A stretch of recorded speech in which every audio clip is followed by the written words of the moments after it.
don't know which we lost. Hello, ladies and gentlemen. Welcome back to another episode of GeekVerse Podcast. I am one of your hosts, The Flag, Taylor Field, and I'm joined by... Can't say I remember, Kirkland Patzer. I was going to use that, actually. That was in the back of my mind. That's a good line. Yes, we are here continuing on our Skeleton Crew track, episode 4. Before we get into that, a couple of plugs. You can find us with your internet connection in the search bar. GeekVerse.ca is our home base. GeekVerseCast is our Twitter. GeekVerse is our Facebook. You can find a plethora of stuff, including a news episode that we just did, highlighting a whole bunch of the Superman stuff and Superman retros, which are all available on our Patreon, which is me, Kirkland, and Travis. We dive through all of those Reeve films, Supergirl, and the Superman Returns movie. So go check all that stuff out. Big shout out to these legendary folks here. Patreon producers, Aaron Braden, April of Darkness, Jack Grant, Muds, Sam, Superbad, Mike, God Loves Me 69, Jeremy Renner, Charlie Randall. You folks are fantastic. We love you very much. Thank you for your support. What else do we got? You and Dylan did a War the Rohirrim review. We did After 9. We all did a Craven the Hunter review. We've got Creature Commandos reviews weekly. We have Sonic coming this week that we're going to be reviewing. And then we also have Dexter. That's Starting right. this week. 4-episode release. Can you believe that? 4-episode premiere. Yeah, it's gonna be jam packed. There's just so much stuff going on right now. It's absolutely just mind boggling. But we're September covering it 5. all. Don't forget about that. Don't forget about that. Yeah. Comes with Fire or something. I didn't jump on that review. Another movie I've never heard of. But yeah, lots of content. You never know what you're gonna get. That's right. But today we're going to get into our non-spoilers thoughts. So, Kirkland, give it to me straight. What is your feeling on this episode so far? I'll give it to you straight and narrow. Show's growing on me, honestly. I feel like it's winning me over more. I wasn't out of it. It seemed like it wasn't necessarily the show for me. I thought it definitely looked good for like a Star Wars show. It set design, costumes, everything. Like I like the vibe of what the show is aesthetically. I just think the overall adventure wasn't something that I was necessarily grasping onto. But I feel like week to week, it's growing on me for sure. And this episode was probably my favorite of the bunch. Like I think it has good mystery elements to it. A lot of moments while I'm watching it, it's like I feel like I'm trying to figure out exactly what's happening. And although I will say there's some things they're trying to allude around that I feel like have been obvious since the show started, and I'm hoping it doesn't go on too long, because it's gonna get corny in that sense of like, who is this character? Who is it? I wonder who it is. It's like, oh man. And like maybe it's a red herring, right? Where it's like it actually isn't that character, and then I'll be eating my words. But for now it's getting a little bit okay, come on guys, we know, let's go. But yeah, no, I think the show is solid. I think it is very solid. It's still not my favorite, like maybe plot lines to be following, or maybe just focus on certain parts of the galaxy that we know in Star Wars. Like, you know, it's no what Acolyte should have been for me. It's no just dark and gritty storyline, but that's not what the show's trying to be. So I think they're doing a good job at staying in their lane and doing what they're doing, just telling the story that they want to tell. And yeah, I think it's good. I think I'm not gonna say like I'm growing to like more certain characters than I did. I feel like the characters that I liked from the get-go, I've liked from the get-go, but it is nice that maybe we're getting more shine on some other characters that we didn't get a lot of time with in the early episodes. So, yeah, no, it's good. Jude Law is still fantastic. The robot SM-33, I'm never solid with my robot names, but I think I'm close. SM-33. Yeah, I think you got it. I know it's not, but every time he speaks, I just think it's our good old Boba. Every time, I feel like I'm specifically hearing like maybe like a clone voice, not like his Boba voice, but just like maybe like specifically the 501st Legion. You know those videos from Star Wars Battlefront 2 where it's like, this is where we were when the Jedi fell. Like those little like We all pre-videos knew before you go what on a was mission. about to happen. Yeah, yeah. Like that's what I hear when SM33 talks, and I'm like, I know it's not him, but fuck, I just hear it every single time. But yeah, I really like that character too. So overall, yeah, it's good. Thumbs up. I'm glad this isn't just a dud. You know, like every week. It's like our Knuckles review. I basically keep forgetting that we even did that until I see the Sonic 3 trailer and like, oh yeah, Knuckles. Oh yeah, there's a show with Knuckles, and yeah, no, I'm glad it's not that. I'm glad I'm at least having a good time with the show, and yeah. Are you watching this alone or like with Madison or like how are you doing these? I watch with Madison and I watch Yeah. with Satine actually, and Nice. she's so like, there's some stuff like she's not engaging with, and she'll ignore the TV and other things like that, especially Understandable. live action stuff. Yeah. But this, she's so engaged with it, and she loves Oh, it. that's She awesome. just sits on the couch and like squeezes her doll, and she's just like loving it. She's having Eating a her groove, 1 inch so- ham with butter. That's right. Yeah, she gets Papa ham, made her. butter, she gets eggs and everything. So That's a lot for a little baby. I hope not. Maybe. yeah, but I'm glad that she's enjoying it, because I know my niece, for example, she's pretty little, but she does not like Star Wars at all, which sucks. I think, okay, like as a kid, like my kid, you Take gotta him love back. Star Yeah, Wars. return it. This one's broken. So- Give me a new one. Exactly. But this episode and this show is definitely growing on me too. Nice. I'm still not a fan of Wim. He does things much less. I'll give him credit. Much less in this episode that really pissed Less me screen off. time as well. I feel like this episode, so maybe Much- that's something to do with it. Much less screen time. I love Neil. Neil is fantastic. Fern, this kid had an amazing moment in this episode. Holy smokes! Like you really see like the development of this character. So I'm loving all of this. It's great. They're doing such a good job. They're fleshing these characters out. Wim, God, I don't know. We'll just we'll see. We'll see. Didn't you just say you're growing more on him? It's just he's annoying you less. Same sentence. I don't know about him though. Yeah, He's not I gonna don't know make about it. him. He's not gonna make it past Yeah, my he's not gonna make it. screening. Yeah. Jude Law, absolutely fantastic. I love everything about him in this episode. He's great. He's just such a he's such a charismatic character, and you really can't get a read or a bead on him. He's just yeah, he's got his own thing going, and I feel like as much as the show is kind of revealing things, it's still got its own high regard of secrets that I'm happy about, and not just secrets like that we're trying to explore as a group in this adventure, but just our character. Jude Law has his own secrets, and there's one thing I'm going to bring up during this spoilers section of this review, just because I'm kind of curious if we're going to touch upon it again.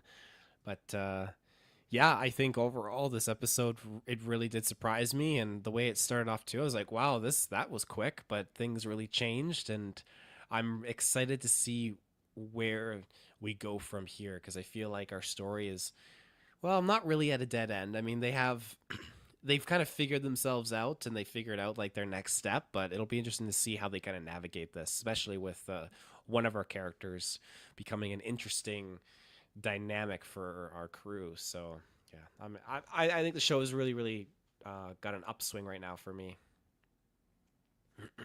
Agreed. Yeah, any other thoughts, or should we transition over? Let's hop, skip, jump our way over. Hop, skip, jump. Okay, well, we're going to take our first ad break of the night, and then we'll be right back. And we are back. So, where do you want to start with this episode? Because there's a lot that goes on.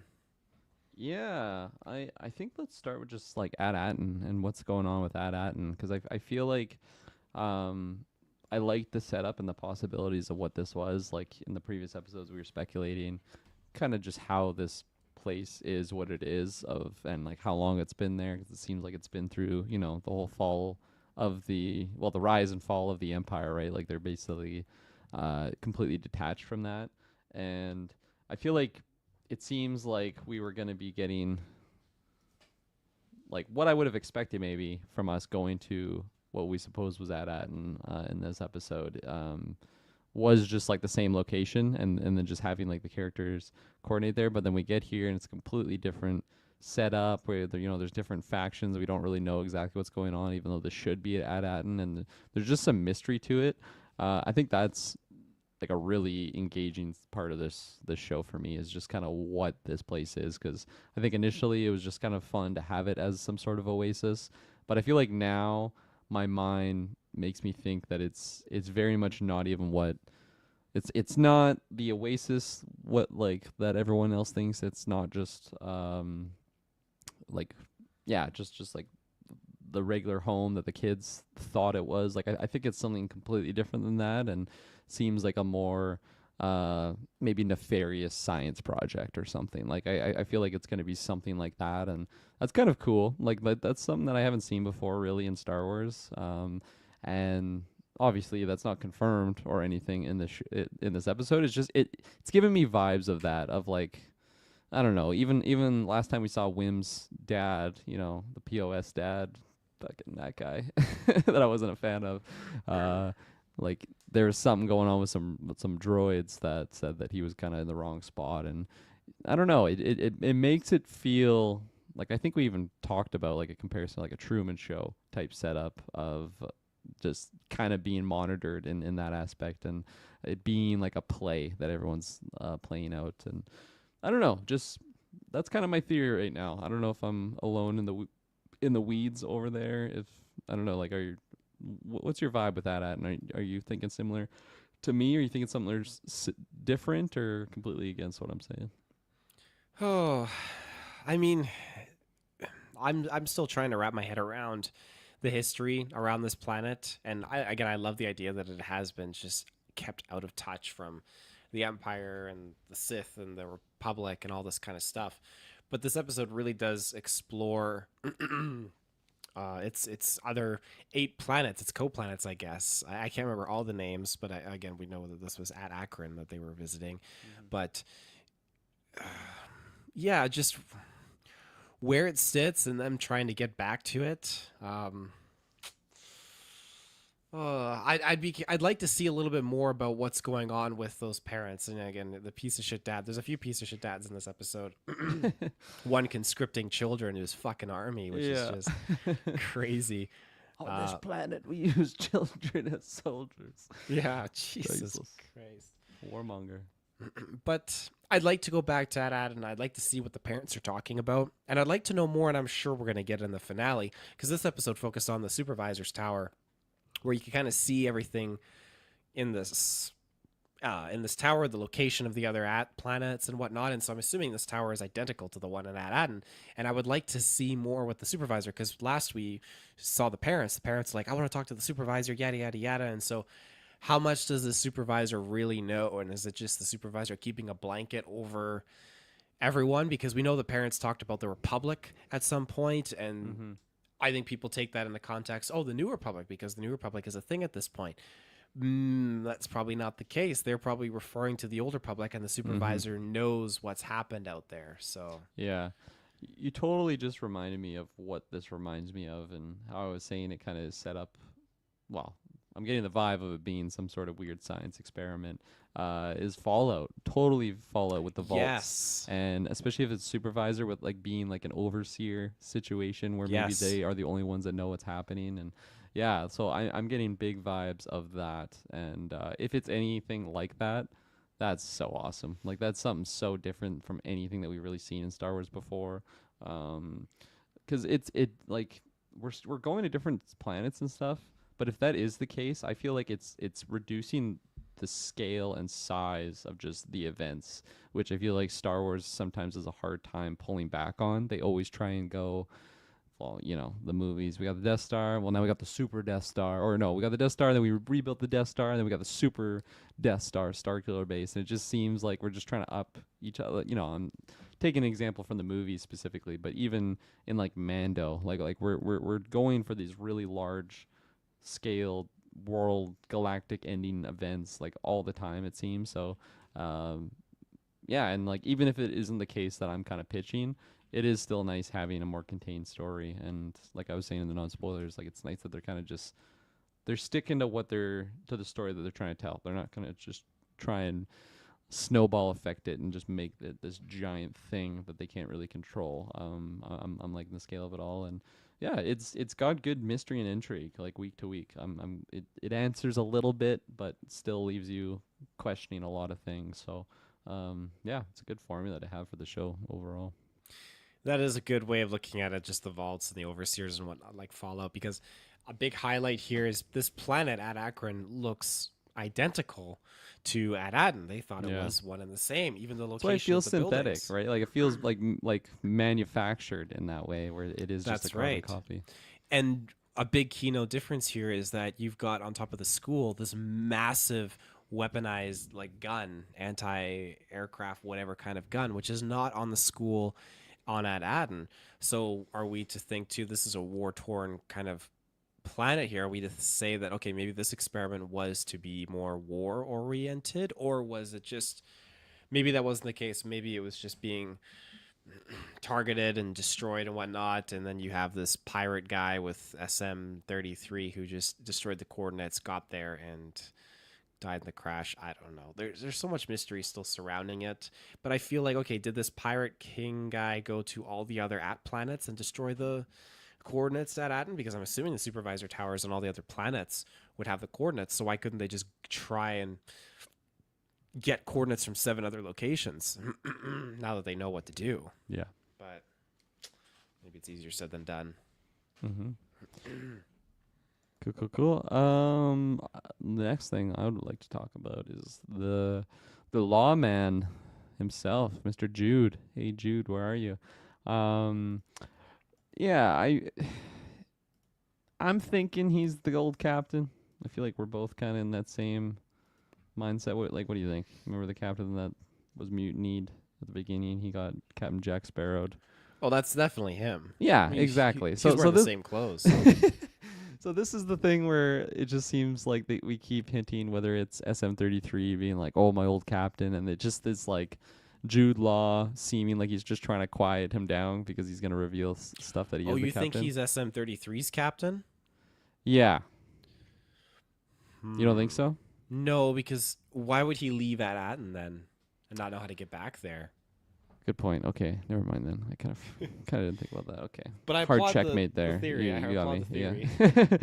Yeah. I think it's just the idea of what the captain is. I think I just assumed it was one and the same. But as you point that out, yeah, that makes a lot more sense. But I don't like it. Although it's not like straight up addressing like the same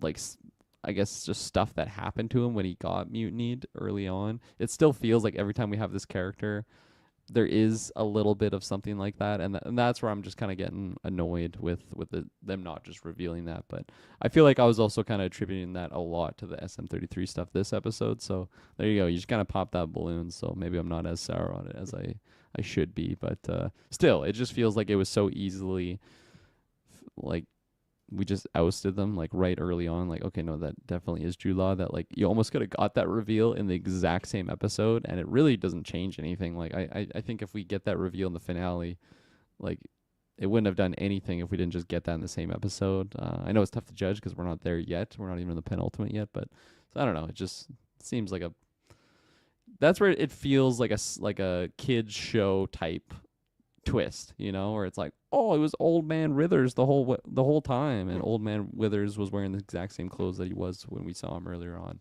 Just that type of example, and I feel like the show has shown examples of it not being that. Like, even though it is like a young actor led project, right? Like they are younger.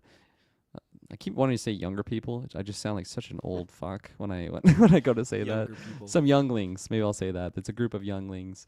But like the overall threats and stuff, it doesn't feel like a classic kids show. So I think because to me the twist with Jude Law is very much that, it just kind of stands out a lot. But it's not a main Yeah. focus of every week, I guess, even though I thought it was.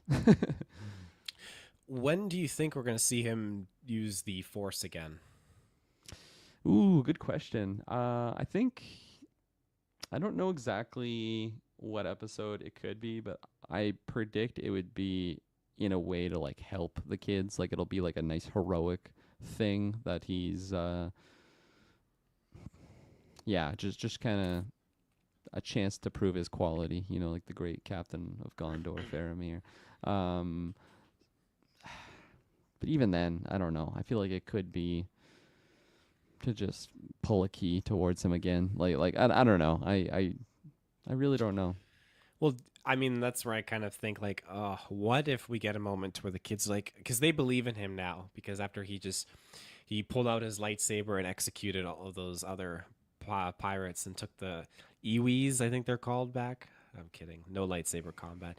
He bought them with stolen dataries from Neil and Wim's coin purse, and he resolved the situation, returned the lost stolen property to the other tribe. So they believe in him now, especially Fern. Fern puts a lot of faith in him now because she was really taken aback by the fact that, okay, he came through for them.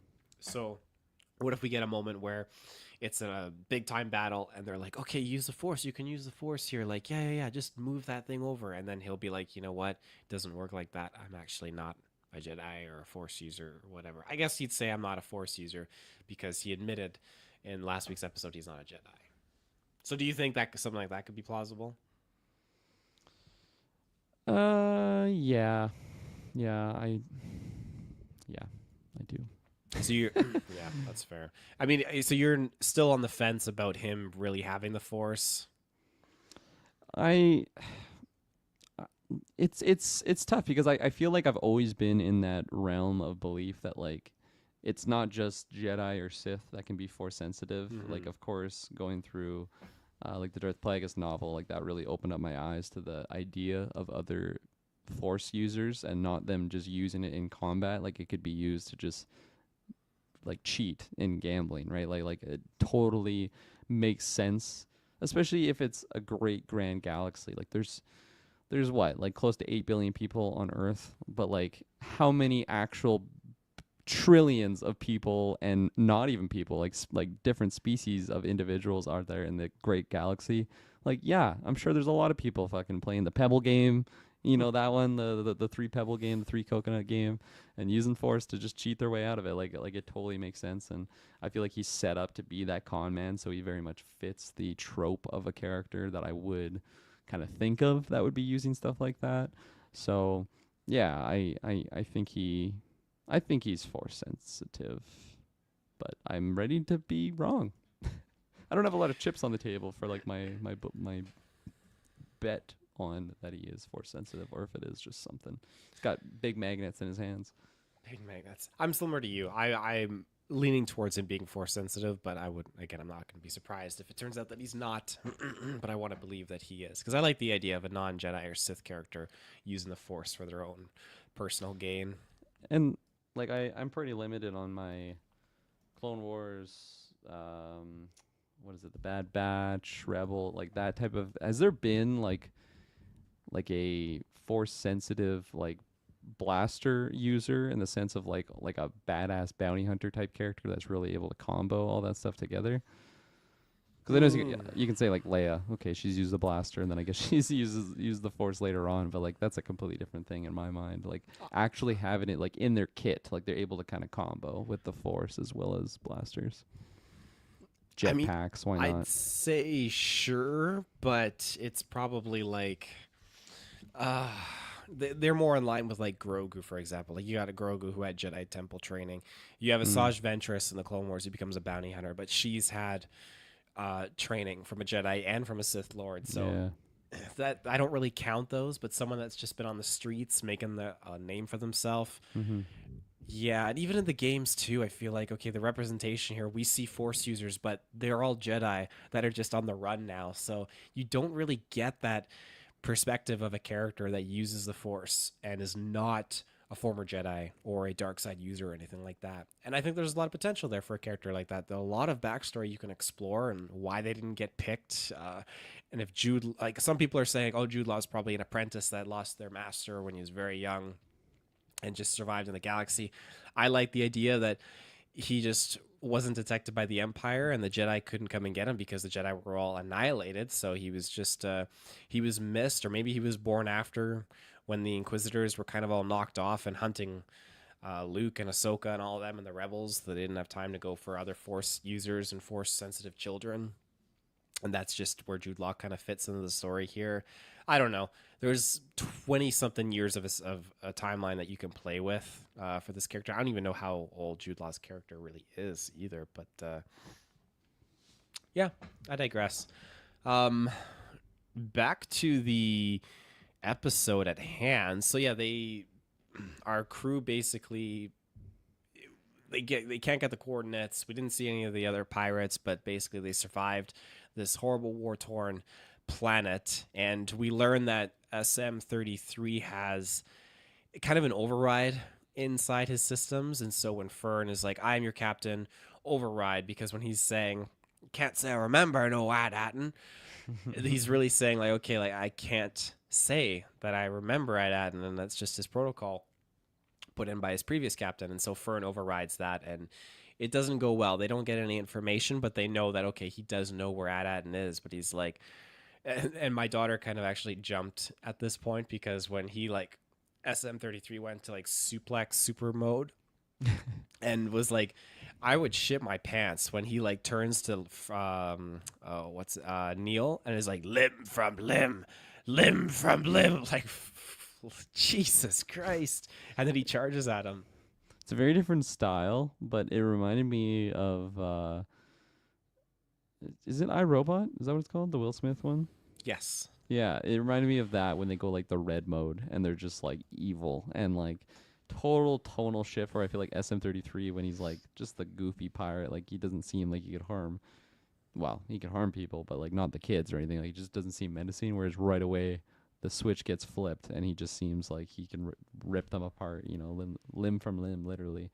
So yeah, I thought that was a good horror element to have in the show, and I feel like it's a good like cap to have on it, you know, to not scare the little ones. Like For sure. it was yeah, it was appropriate. Yeah, absolutely. You know, iRobot's one of those things that lives rent free in my head. Just the lines and everything, and I like, did not murder yeah, him. when you're dropping that too. But you know, even when they're the robots, when you said like, "Oh, please return to your homes. A curfew is in effect." Shia LaBeouf is just like talking shit. Curfew? There's no curfew.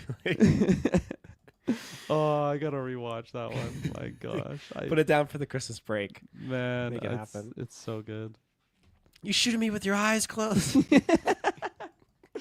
Yeah, especially like even just the random quotes I feel like just come to me when and like this I say all the time because I drink my coffee black, and then there's a scene when he's like getting coffee and then he's like, "Sugar for your coffee?" He's like, "No thanks, I'm sweet enough." I drop that line all the time, and because of Will Smith's character. That's Oh, you and I are so like the movies that just get our attention. It's perfect. Oh, absolutely. Well, we'll take our last ad break here and then start winding things up. We'll be right back. And we are back. So, do you have anything that you wanted to close out with on this episode? Because I got a couple things I'm just going to shout out for you from last episode that were deciphered. Ooh, cool. Yeah, we got more Wim stuff. That's his name, right? Trunk Boy.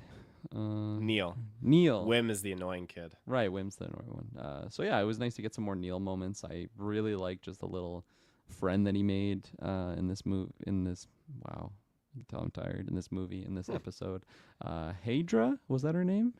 Hedra, something like that. Like the badass girl Yes, who was yeah, befriending okay. Neil.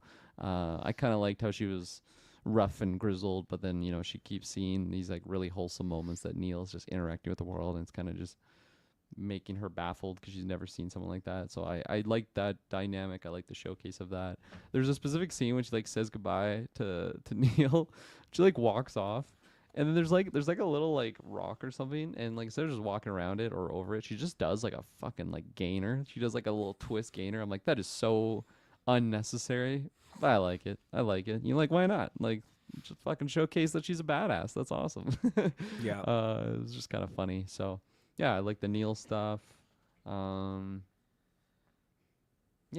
the Fern. I like the moment when she was kind of like really losing confidence because she's always been throughout the whole show this character that's put on this like persona, like I'm tough and like I know the whole world, you know, I'm young and I'm never gonna die, like I like that type of attitude. And then here she's like, wow, like we almost just died and it's my call, and like just the weight of everything there is like hitting her. So it was a nice little, yeah, just character highlight, I guess I'll say. So just showing some depth to the character. And don't really have anything else to say on the other characters. Like KB, she's I feel like she's had better showcases throughout the show so far. And yeah, Wim, I'm not gonna say I'm like he's growing on me. It's just like maybe I'm more used to it now, like the whininess, and because he was less in this episode, wasn't really a whole lot there. I like the moment when he gets there and he's like, "It's King No Head." It's like, you think that's his name? It's like, I don't know. It makes sense that he would be King No Head. That was the one I'm like, oh damn it, Wim. He's just, oh yeah, he bothered me when he was doing his thing because they're like, oh, be careful, and he runs out, and then it cuts to like the next scene of them exploring, and he's got a stick. He's like, vshoo, vshoo, vshoo, swinging around like it's his lightsaber. I'm thinking, man, this kid needs to calm down. And then he gets like the big gun. Look at Neil. Look at this. He gets the big gun and like fires it off. And then the war torn like military drafter guy's like, "You are braver than most," or whatever he says to Wim, just feeding that ego. And yeah, it gives the you a idea to Jedi? Fern. Yeah, oh, you fight like a Jedi. Gives the idea to Fern, but still just makes Fern feel like shit. Like, you always figure it out, and you're gonna figure it out for us this time. Like, man, Wim, just come up with your own fucking plan. My goodness. Yeah. Shut the fuck up, Wim. That would be your character if you're in the show. So, excuse me. I have some details from episode 3. You got the deeds. Now, Fanboy Clay provided me with some translations from episode 2, which in episode Ooh. 1, but I'm going to skip over that because I already shared that with you. But this is from Kim's Observatory from last week's episode. And this person basically translated the Orbesh from the whole observatory. And so Jesus Christ. I don't know That's how wild. people have time. That's for this. wild, yeah. So the nav bank in that observatory has a list of planets that are all located in the Hydian Way that dates back to 3,700 years before the Battle of Yavin in canon and legends. Wow. Lots of connections to every era of Star Wars through the money, pirates, and greed, all that kind of stuff. So some of the planets in the nav bank: Bonadin, Salient, Kadomai, Ruria, Listhal, Julican, Telos, Coruscant. Telos, I'm pretty sure, is the Knights of the Old Republic planet. That would ring a bell for Knights of the Old Republic fans. Bonadin, situated at the start of the Hydian Way. Bonadin is a heavily industrialized planet. 10 years before Battle of Yavin, it's arms dealers, stuff like that. Bonadin is where our boy Jedi Master Torben is actually from. That was his birthplace. Remember Torben from Acolyte? Holy crap. The I got a blind picture guy? here. What the fuck? How do you just have that? It's they put it in the. In the Oh, notes okay. here. I thought that was like a saved image. I'm It's like, my okay. screensaver Yeah. on my phone. Jedi Master Torben. That was the blind guy, though, right? I honestly don't remember. He's like meditating. I guess he's not Oh blind. yes, He's just yes. meditating. I think he is blind. Yeah. Yeah. So that's his home Shouts out world. to Torvin. Isn't that like Joffrey's brother too in Game of Thrones, like the younger brother, Yes, same actor. The Yes, one that that's gets- absolutely right. seduced by Natalie Dormer? He walks out the window of the How can you tower. not? Yeah, Uh, hardly knew ye. hardly knew ye. Salient. So this is during the Clone Wars. Supplying weapons to both sides, and then it plays part in Star Wars Catalyst Rogue One novel because that's where Saw Gerrera's troops are basically having military conflicts there. Kadomai, Snivian species, you see them pop up on a lot of different Star Wars projects, some KOTOR stuff. Ruria, there's some neat things there with Carson Teva and Ezra Bridger dealing with some stuff, some aliens. Listahal Now this has aliens here that are you would recognize them from The Last Jedi, and then Julican. Uh, this one is from some underrated Star Wars books and whatnot. It looks like, and then yeah, Telos, the planet for Kotar fans. It's big from Star Wars: Knights of the Old Republic 2 specifically. Hmm. Corson, first mentioned in Tarkin, that novel, and first appearing in the Doctor Aphra 2020. So that's pretty cool. What else is here? So before Kim starts to narrow down, there's just the circle with the bottom clearly saying eliminated. And this guy's still going. There's a list she pulls up of 10,000 planets. And he translated them all, this one guy. Yes, Jesus Christ. He did work on the Jewels of the Old Republic scroll, but they ended up they kind of stopped around here. There's some interesting like little bits of like translations, and the words were nourished and withered, and the families Whedon were housed, and the people Whedon, Sir, and not, but as the jewels, peoples of many, the Republic. And they mentioned the Blight, which is interesting. And if my memory serves me correctly, in the High Republic era, you have a few different things. You obviously have the Nihil, which are nasty space Vikings, and then you have the why am I forgetting the plant creatures? Basically, there are these the Drengir. The Drengir are these dark side. They're not like dark side Sith, but just dark side Force plant things, and they basically consume you. And you can imagine just like a giant plant monster with vines that'll grab you and eat you. They're very carnivorous, basically piranha plant, and they're very good at fighting Jedi. They have some crazy shit about them.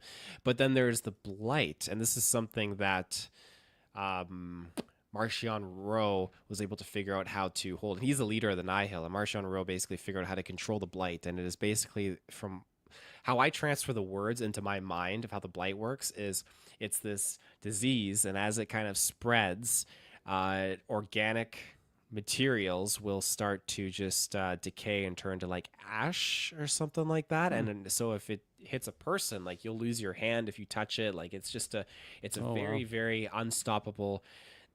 I call it a disease, but that's my interpretation. I haven't seen any actual visualizations, and I'm sure there's a lot more better representations of it, but this is something that's just been kind of like recently dropped into the Star Wars High Republic stuff.